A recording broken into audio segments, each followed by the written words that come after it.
তো আজকে আমার আসানসোলের ক্লাসের লাস্ট ডে, আমরা এখন বেরিয়ে যাচ্ছি। বাট যাওয়ার পথে আমি অনেক নাম শুনেছি, আসানসোল পোস্ত রাজবাড়ি, এটাতে আমরা এসেছি। এখানে ডিনার করব আর এটা খুব দেখবো, এনজয় করব, তারপর বাড়ি ফিরবো। তো চলো ভিতরের দিকে যাই এবং দেখি ভিতরটা কীরকম।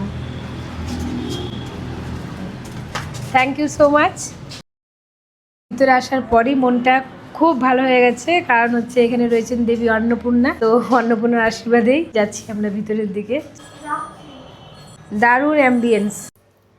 রেস্টুরেন্টের ভেতরটা ঘুরে একটা জিনিসই বুঝতে পারলাম, ভীষণ যত্ন সহকারে পরিপাটিভাবে সাজানো গোছানো, যেটা দেখার পর কারো মন ভালো না হয়ে পারে না।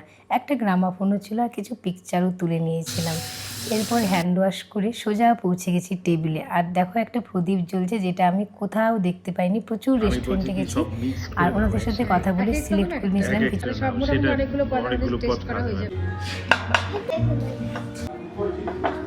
গন্ধরাজ লেবু আর একদম ফ্রেশ গন্ধরাজ লেবু নিয়েছি। রাইস দুটো, সোনামুগ ডালের আইটেম নিয়ে, কচু পাতার মধ্যে চিংড়ি ভাপোচা ঘন্ট দিয়ে চিংড়ির আইটেম, আর এখানে পেয়ে গেছি চিকেন দিয়ে পোস্ত।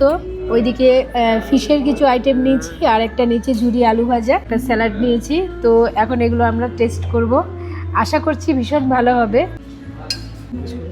হ্যাঁ, এটা বাঙালি খাবার, আমি চামচ ইউজ করছি না, একদম হাত দিয়ে খাবো, বাড়িতে যেভাবে খাই। বাহ, কাতলা মাছটাও কিন্তু বেশ টেস্টি ছিল এবং আমার বেশ ভালো লেগেছে, যদিও পুরোটা খেয়ে উঠতে পারছিলাম না। চিকেনটা একটু খেয়ে দেখি। যে ওনাদের তরফ থেকে আমাদেরকে এটা প্রোভাইড করা হয়েছে, এটা হচ্ছে আম পানা, এটাও বেশ টেস্টি, ভালো লেগেছে। ওয়ার্ম ওয়াটার ফিঙ্গার বোল, হাত ধোয়ার জন্য দেওয়া হয়েছে।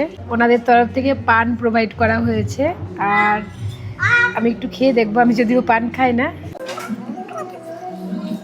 বেশ ভালো। আসছি, নমস্কার সবাইকে।